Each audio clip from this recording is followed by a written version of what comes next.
of our Lord and Savior Jesus Christ. Amen. Amen.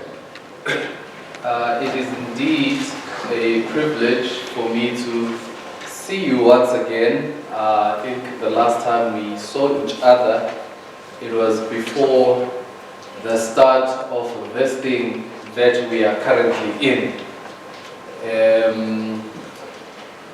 The coronavirus has been with us for the past over a year now. I think we are counting day 400 and something. I've stopped counting that we have been. And sadly, as we know, COVID did not just come and be a friend. There's nothing friendly about COVID-19. It has come and become an enemy. It has taken from us our friends, our families, church members. It has made our worship very interesting. Who would have thought? I know we read prophetic literature. We know Matthew 24 at like the back of our hands. But who would have thought that in 2021 we will be worshiping the way we are worshiping? We will be socially distancing. We would be wearing masks. We would be using hand sanitizers. Look, for me personally, hand sanitizer, it's second nature. I've used it. You know, years spent in Asia, it taught me to live with a hand sanitizer. But nobody, I would not have predicted it to become part of our lives. Wherever we go, it's like a mask is part of our nature now. You know, even if I know I've got a couple of masks in my car, everywhere you go. And how life, in fact, I think what COVID-19 has done, it is even becoming hard to imagine what life could have been before COVID-19. Are we still together? Every time we are talking about life, especially our conversation in the past year or so, it has always been COVID-19. When you think of pre-COVID-19, or even when you watch videos from 2019, it seems strange seeing so many people in one space. You even wonder, hey, aren't these people scared? Even if a video was taken in 2018 and you see it today, it is so strange when you see people without masks and clamped together. And another thing with COVID-19, it has changed how societies think. I know in the greater scheme of things, we know that this is the ultimate plan of the enemy, to get people to comply. I have never seen in my lifetime where people started policing themselves to the point that if you see your neighbor doing something contrary to what the government has said, that you had people who call the police and say, my neighbor is having a party. You know, I remember when we first moved into the suburbs, we lived in Abu Park. Now, for those who know, in Abu Park, it's a very quiet neighborhood. It is very quiet. You hear the birds all day long. You know, it's so quiet. It's unlike when you live in Nandu Park or on the other side of town. Abu Park is very quiet. So I remember as we were growing up, part of being a teenager, we had a party at home. Dad was at work, mom had gone somewhere with the church, and we had a party. And as we had a party, of course, a party is not a party without music. So you can't really have a party during the day. So we had a party at night. And I don't remember, I can tell you that the police came close to 5 to 6 times. And then the 6th time, they even threatened to arrest one of us. So we had to stop the party. But that was just normal life, you know, in the burbs. You know, if you go to the township, you can play your music at full blast all night long. Nobody's going to complain. It's just going to be like this. But the point is, what I'm trying to say is that COVID-19 has gone beyond just complaining about the noise. It has made us look at each other. Does this person have a mask? Is this person socially distancing? And on top of it, we are so compliant that anything, the government doesn't even have to dispatch the police or the army for us to listen. And it will usher in whatever is going to come. That as persecutions are going to come, it's not going to be the police who will come and knock on your door. It'll be your neighbor. It'll be your church mate, the one you're sitting next to. They are the ones going to tell the police, oh, these guys are hiding there. You just go get them. It's going to make it easy because compliance. And as I see all of these things, one of the things that I am confident of is that indeed Jesus is coming again. As I see all of these things, I know they are frightening. It is frightening to think about what COVID has done. I have seen it personally. I've contracted COVID and thank God I recovered. My mother contracted it, she recovered. But I've seen people who, in a space of days, COVID took them away. It has closed up families. And as much as that is painful, one of the sure things as I'm attending funerals, one of the things I always tell the family members is that as much as this might be painful, the joy that will come at the end will far exceed the pain we are feeling right now.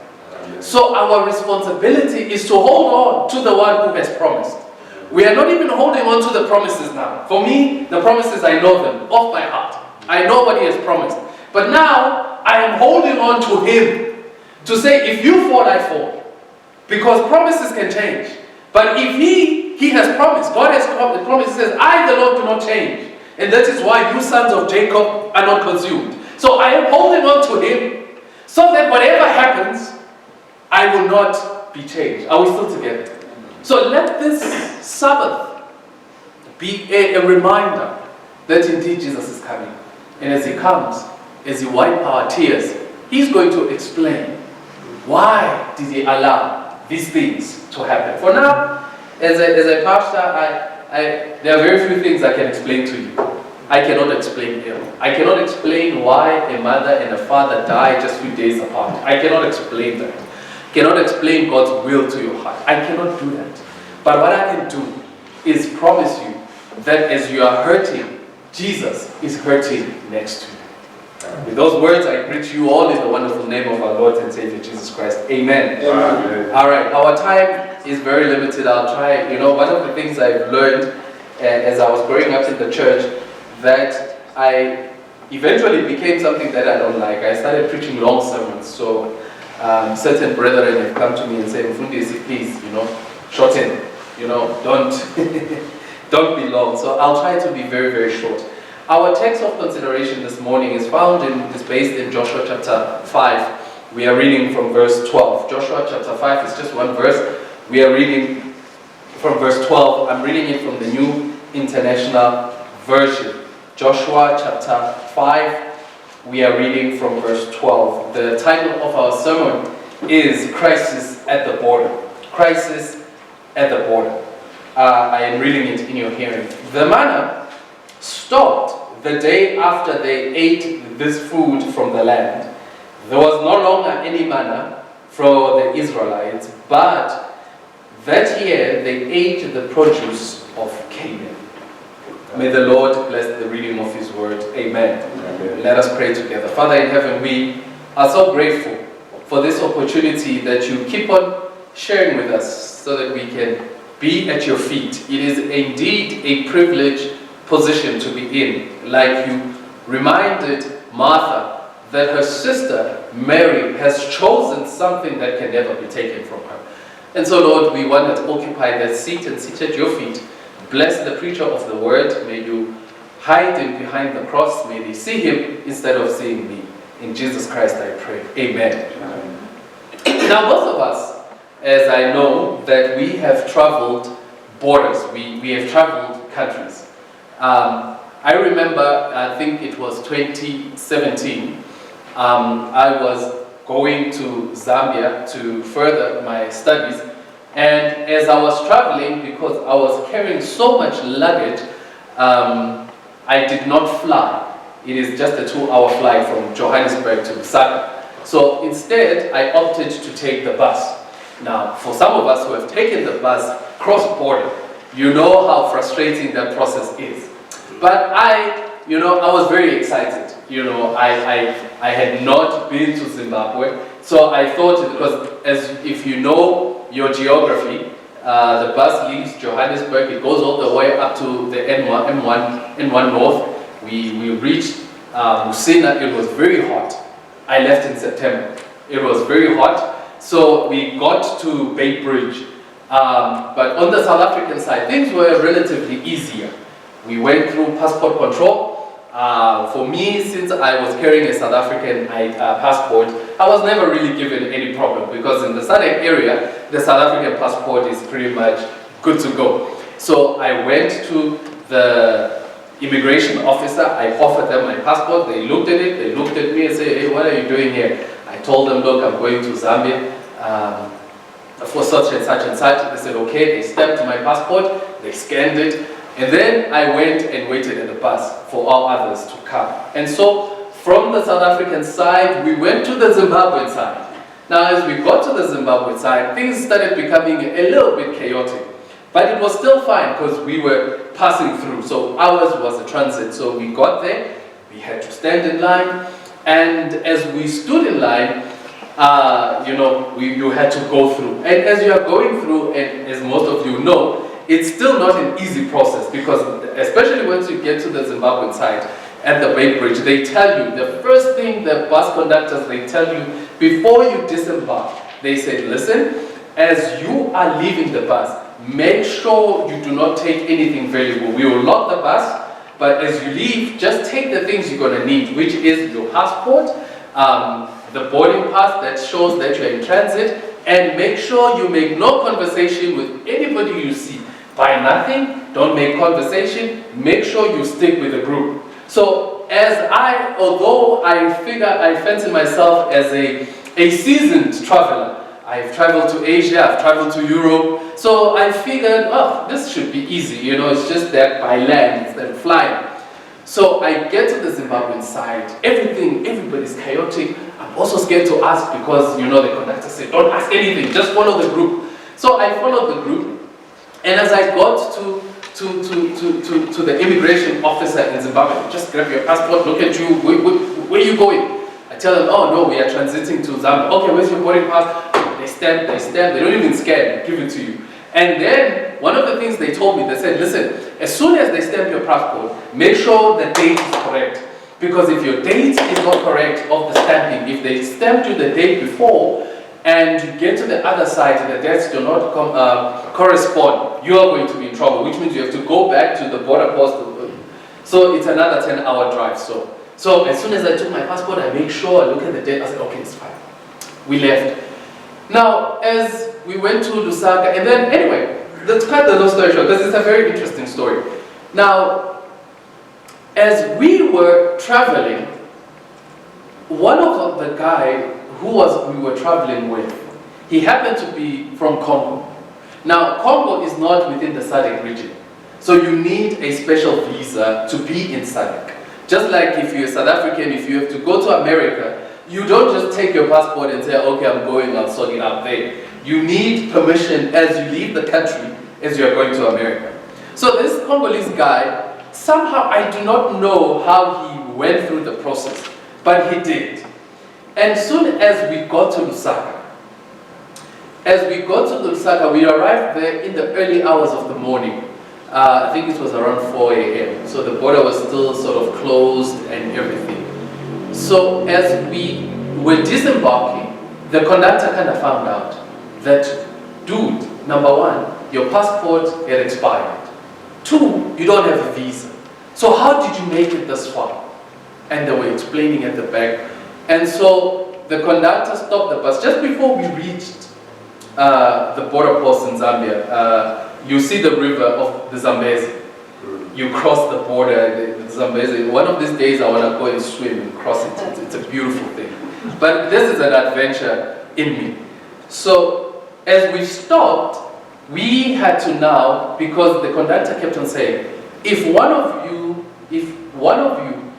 their passport or their papers are not correct, which means the bus will be impounded, will be given a heavy, heavy fine. And most of you might not get where you were going. And so I started to panic. Because for me, this is my first time. I cannot risk staying at the border and arriving in Lusaka late, because I did not know where I was going. I was going by faith. And even the people who were waiting for me, they didn't even know what I was looking like. So, when you arrive in a new city, in a new country, things became problematic. So as we arrived at the border, there was a crisis. Everybody now is angry at this guy. And then at the same time, the guy is angry at the conductor, said, how did you let me in? And so we stopped for a good hour. There was commotion at the bus. Very big. And then at the end, the solution was, they said, listen, we cannot really expose ourselves.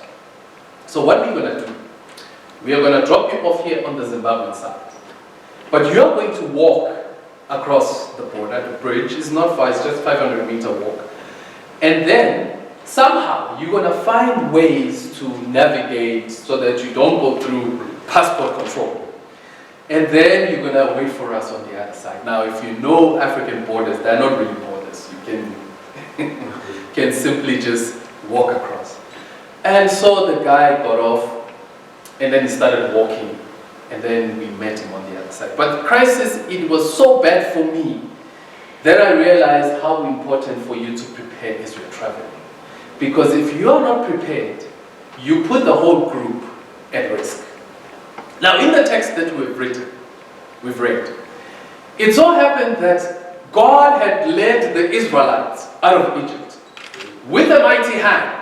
He had left them from the plague number 1, from God calling Moses and telling him that to tell Pharaoh to let my people go. It was critical that the Israelites remember, as much as Moses was the leader, but the chief architect of their liberation was God. As God was delivering all the plagues in Egypt, God remained the main character behind. That as long as you keep on following God, you don't have to worry about what happens in the day after. Because God is the one who holds the future. So as they went through the wilderness, as they were fighting nation and nation, nations were coming, crisis as they were defeating enemies around. And you have to remember, these were former slaves. They had no military. They had no army experience. But because God had been a God to them, He had made sure that they defeated all the enemies that came to them. God not only defeated their enemies, but God also cleared the way for the Israelites as they were navigating the wilderness. Now, in the wilderness, and especially the type of wilderness that they were navigating from Egypt, going through the desert of Saudi Arabia, all the way to Canaan, that desert is mainly inhabited by very dangerous animals, like the scorpions, the cobras, and all the wild animals. And it was God who made sure those wild animals do not even come close. That is why when you read the last sermon of Moses, as they were reaching the 40 years as Moses was about to die, the last sermon that Moses says, in fact the book of Deuteronomy, it is a sermon where Moses is reminding them of God's goodness. Moses is saying to the children of Israel, for 40 years God has been faithful. For 40 years your shoes were never worn out. For 40 years your clothes were never worn out. For 40 years you never needed anything. For 40 years God gave you water. Because if you remember in Exodus, when they wanted water, God told Moses to strike the rock. And actually the water did not just stop there. It kept on following them until they reached the border of Canaan. Which means they never thirsted for anything because God provided everything for them. Are we still together? In fact, not only did God give them water, but He also gave them manna. Manna was an extraordinary supernatural thing that came from heaven. It was not nature coming together to give them things. It was God directly feeding them. So that God made sure that in their wilderness experience, the children of Israel will never want for anything. Because once you start wanting for things, that is when you leave yourself open for things to go outside and ask for things. It is like when there is no food at home. That is why you find people going to the next door neighbors and asking for food. Are we still together? And that is why, my elder, parents have problems when their kids keep on going to your neighbors and eat. Because they say, is there no food here? That you go to your neighbor and ask for food. So God, for the past 40 years, He made sure that the Israelites were provided for.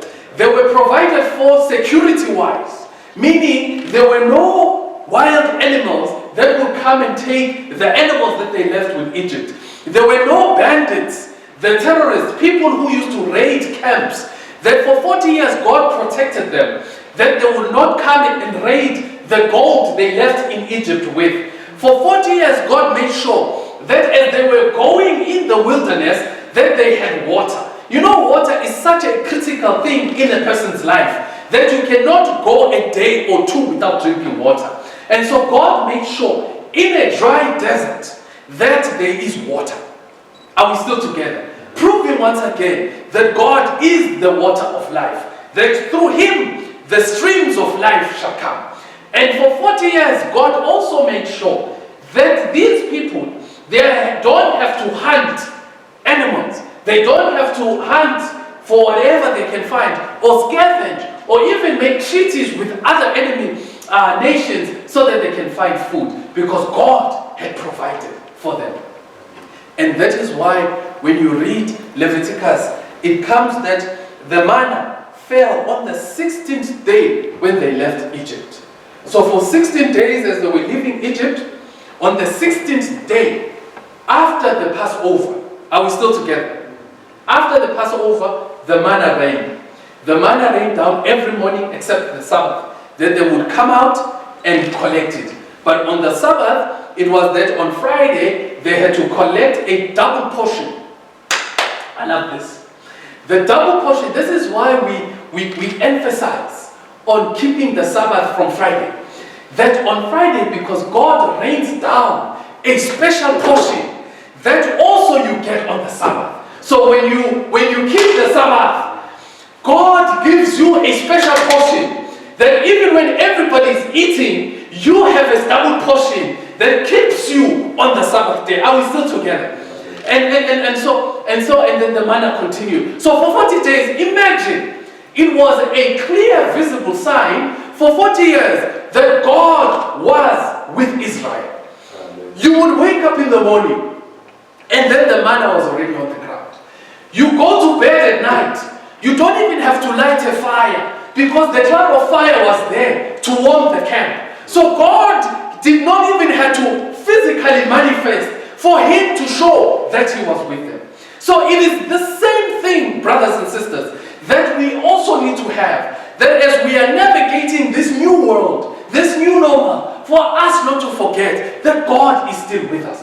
We still have the Sabbath, which is also a sign that God is with us. We still have the sun coming from the east and going to the west, which is a sign that God is still with us. We still have food in our bellies. You know, the way God provides, He provides in such a way that even your neighbor will not know that you are struggling. And so on the 16th day, He gave them the manna. For 40 years, there was manna. When there was a marriage in Israel, the manna was there as the basis of whatever food they would have. So if the young man was getting married, the base, you know, today when we are getting married, the first thing they will ask, we need solid like the rice or pap or whatever, or pasta. The manna was there. Even on days you had nothing, but you had the manna. And then as soon as they were going, after on the 39th year, Moses went up to the mountain, he died. They mourned him. And then after they mourned him, they were now going into Canaan. They were on the border. And as they were on the border, when you read chapter 5 of Joshua, you find certain things, because now a new generation had been born in the wilderness. You know, it's like the COVID babies. You know, there are babies that do not know normal life as we know it. They were born with sanitizers. They were born with masks. They were born with social distancing. You know, I saw a video the other day. A parent was showing how her child had been conditioned in this new normal. That everything she goes, you know, she sees a box, she goes and sanitizes, because that's normal. So you had children that were born in the wilderness. In fact, the generation that went into Canaan, it was a generation that was born in the wilderness. The only two people that survived were Joshua and Caleb. Their survival was predicated on the fact that when Moses sent out 12 spies, they came back and said, look, we can take the land. Are we still together? And so, these children, all they knew in their life was that manna fell from heaven every day except for the Sabbath. Without fail, they knew. For 40 years, they knew that the manna came from heaven. Food comes from heaven. We don't have to worry about anything. We don't even care who says what. We know for a fact that manna comes from heaven. It was only Joshua and Caleb who knew that manna, there was a time there was no manna. Are we still together? Yes. They were now the elders in the camp. That maybe they will tell them stories that, hey guys, the manna came just 16 days after we left Egypt. But the children that were born there, they knew that there was a manna coming. So to them, they knew that God was with us as soon as the manna fell. As long as the manna fell, they knew that God was with them. Second thing that generation knew, they knew that water was with them. They didn't have to worry about the filtration system. They didn't have to worry about filtering water. They didn't have to worry about looking for springs, for wells in the desert. They didn't have to worry about all of that, because from the day Moses struck the rock, he came to the point where he also struck the rock where he was supposed to talk to it. Still, there was water in the camp. Now you can imagine, in the wilderness, you still have water that comes from springs, because the water followed them wherever they are. Wherever they set up camp, the springs of water will just gush out. Wherever they set up camp, the springs of water, they come out. So the children that were born in the wilderness, all they knew, to them, they saw a pillar of fire by night. They knew they had their own air conditioner. Are we still together? They knew that during the day, they don't have to make umbrellas. They didn't need it. Because, why? Because we have a pillar of clouds. We have clouds that are covering us in a desert. There will be other nations which are sunburnt. To them it was strange seeing a person who was sunburnt. Because they said, how can you be sunburnt when we have been traveling for 40 years and our skin is as we left Egypt? Are we still together? So for them, God was with them. They also knew that, hey, listen, on we keep feasts. We have a temple that as we set up, it will gush out fire like a volcano. All night long, it would gush out fire. So for them, God was a real thing. God was real because for 40 years, they had seen Him. Are we still together? But now there became a problem because they got so used to these things that they didn't think that it would end. Are we still together? I mean, they saw this thing. It was with them, the power of God. I mean, they had testimonies that one day they were fighting, right? And as they were fighting, Moses went up to the mountain and he lifted up his hands. And the armies of Israel were victorious. But the moment Moses dropped his hands, the army started being defeated. I mean, they knew that, they saw it.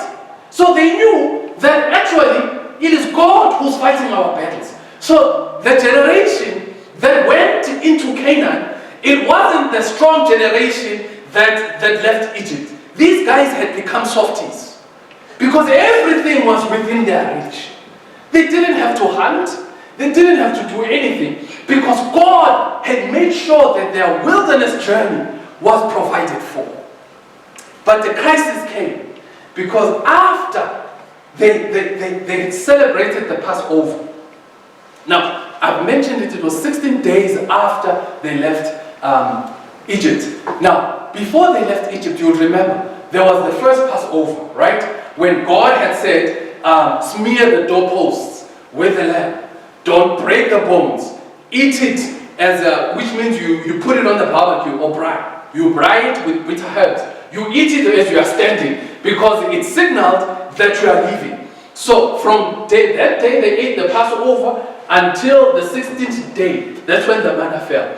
Now as they got into the borders of Canaan, now there was a crisis on the border, because after they observed the Passover, where God had promised that I would pass through Egypt, and God passed through Egypt because Egypt never rose again to be a superpower after the Hebrews left, which means God had dealt with them decisively. From the time the Hebrews left Egypt until they were today, Egypt has never become a superpower, because once God deals with you and He touches you, you will never rise again. Can somebody say amen for that?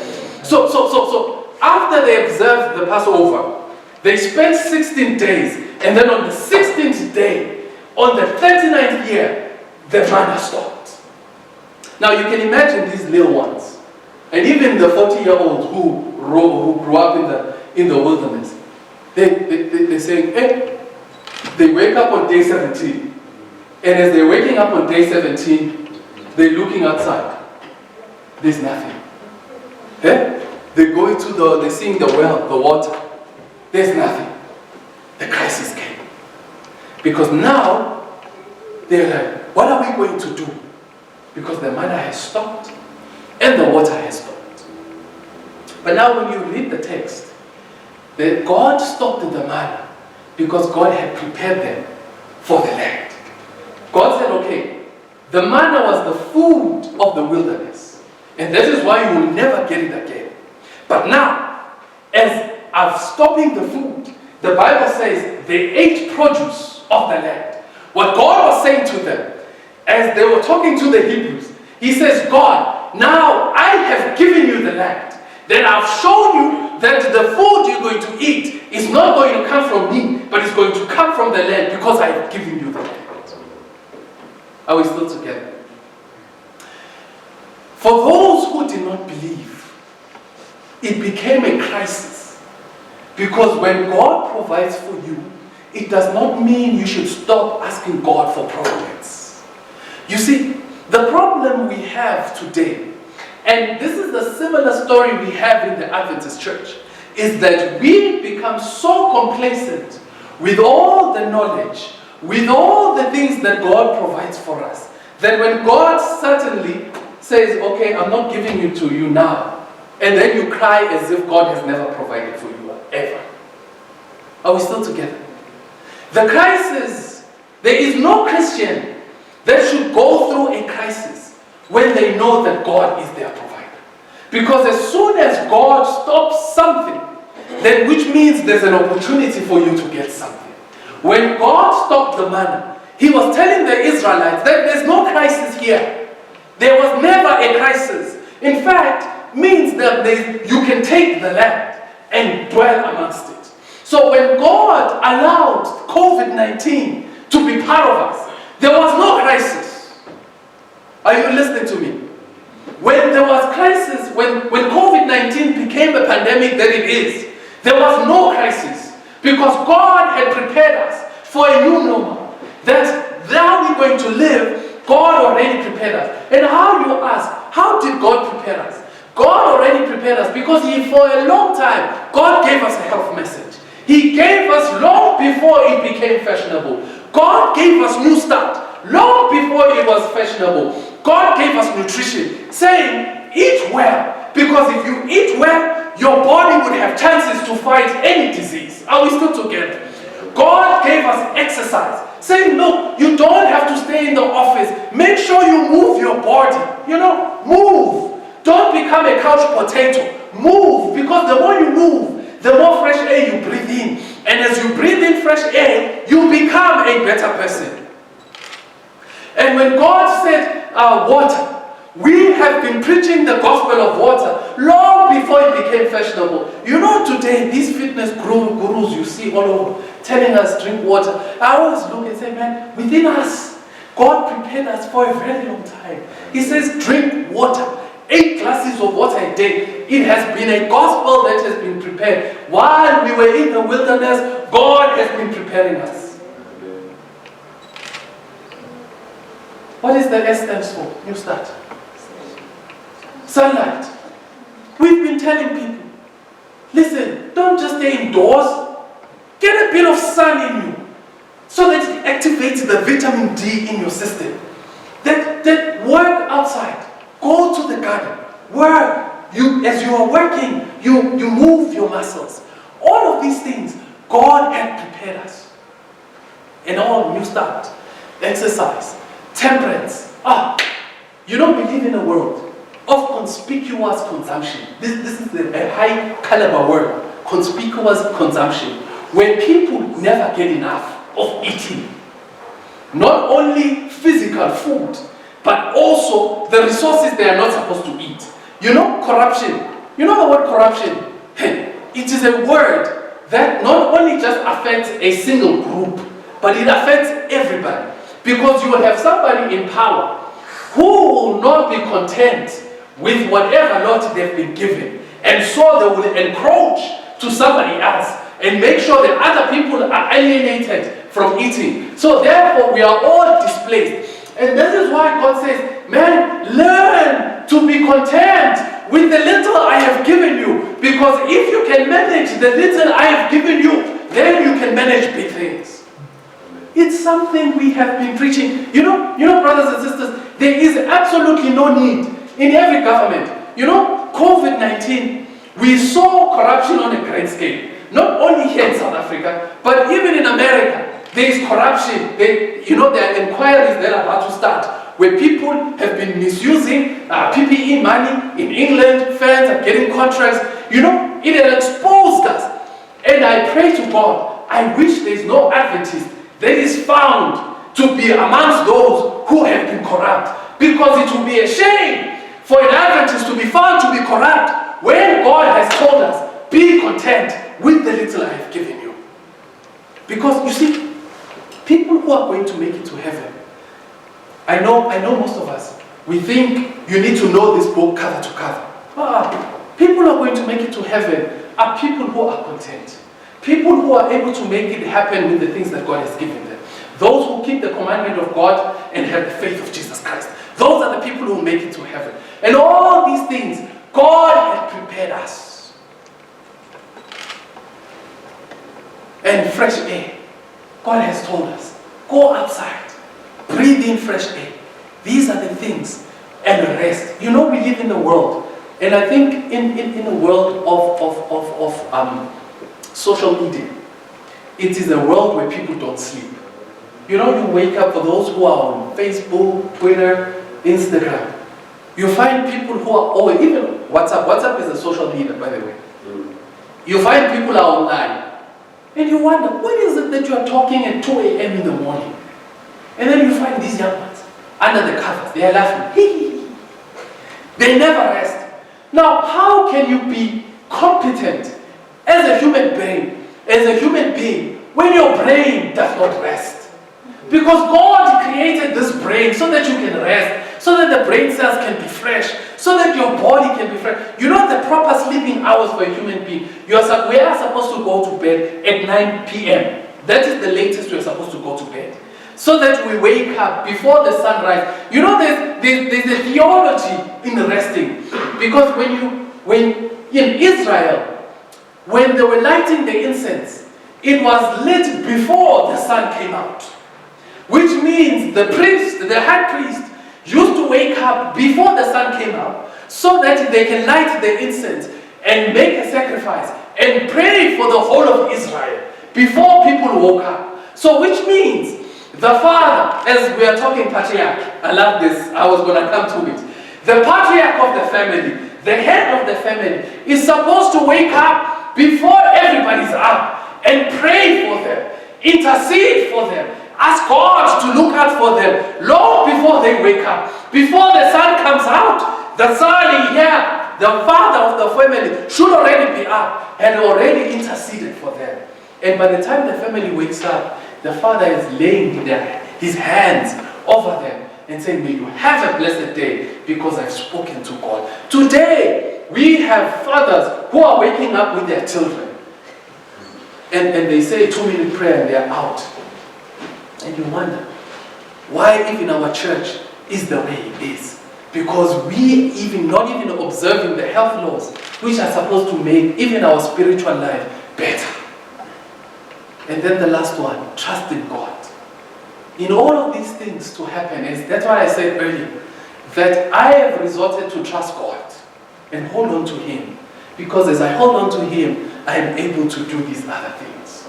And that is why, when COVID-19, I'm not saying let's not be careful. Let us not keep the health protocols. Yes, let's wear our masks. Let's sanitize. Let's everything. But God already prepared us. He had made sure, given us a message to prepare our immune system, to eat healthily, not to eat like animals, not to do things like animals. You see, an animal can do what it does because its immune system is engineered to do what it does. But God gave us these bodies so that they can be temples, so that we take care of them, so that we can be prepared. You know, it's so sad to see some of us having the diseases that we are supposed to be left in Egypt. And that is why it's a crisis. For Israel, when the manna finished and the water finished, it was a crisis. But for those who trusted in God, they were ready. Because as soon as they ate the corn in Canaan, they knew that this is our land. And that is why further on, when you read the book of Joshua, when Caleb goes to Joshua and says, give me this mountain. Because Caleb was a man who was always prepared. He says, listen, I still have the strength that I had when Moses sent us to this land. And I'm still as active because I trust in God that I can still take this mountain. Therefore, give me this mountain. You know, as children of God, we should look at this crisis that the world calls a crisis. You know, and I was reading the news the other day, they're saying now we are entering the third wave. We are entering it. Yes, it's going to be brutal. But if we trust in God, this will be another opportunity for God to show Himself. You know, whenever a Christian is facing a crisis, we should not cry as if we have never been forewarned. You know, to be forewarned is to be forearmed. So for you to have the necessary tools, that yes, the crisis is coming. But most importantly, it should make you excited to see how God is going to liberate us from all of this. Either we do this, or we cry as people who do not know Scripture. And when people are saying, oh, third wave, even us, oh, third wave. If third wave, yes, third wave. But we want to see what God has done. You know, when God stopped the manna, as I'm sitting down, He was teaching them another principle. That now, there is no manna coming from heaven, because it was an object lesson that Jesus Christ now was going to be food. That God, Jesus, was later going to come and liberate them. And that is why Jesus, when He talks, He says, I am the bread of life. That's what He was saying. I am the bread of life. That all these things I'll provide. That is why when you read John chapter 4, when He's talking to the woman of the well, He says, I am the water of life. Because Jesus, what is it? In fact, the Hebrew meaning for the word manna, it says, what is this? What is it? It was a question that they could have been asking the whole 40 years. That manna, it is not coming from anything here, which means it comes from heaven. So as we are eating it, not only it is feeding our souls, our physical bodies, but it is nourishing our souls. So this manna, it has to come from the kitchen of heaven, prepared by God, which means in the later years, Jesus is going to come. And that is why when Jesus comes, He has a Passover with them. And as He has a Passover, He says, take this bread, which was broken.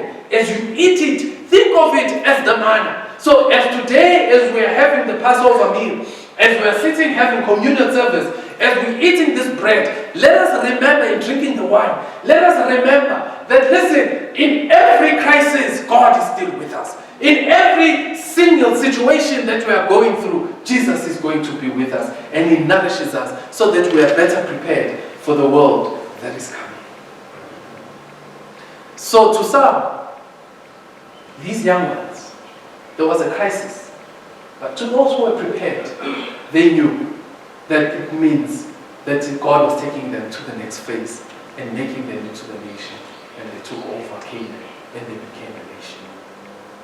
I don't know what will happen tomorrow, brothers and sisters. I do not know. In fact, I cannot even tell you what will happen in the next 6 months. For all we know, the vaccine might work, but as we are reading, the vaccine has issues. I don't know when we're going to come out of this thing. I don't know. I thought it was going to be 6 months. In fact, for me, I thought it was going to be 21 days. We were going to stay at home for 21 days, and then after that, life goes to normal.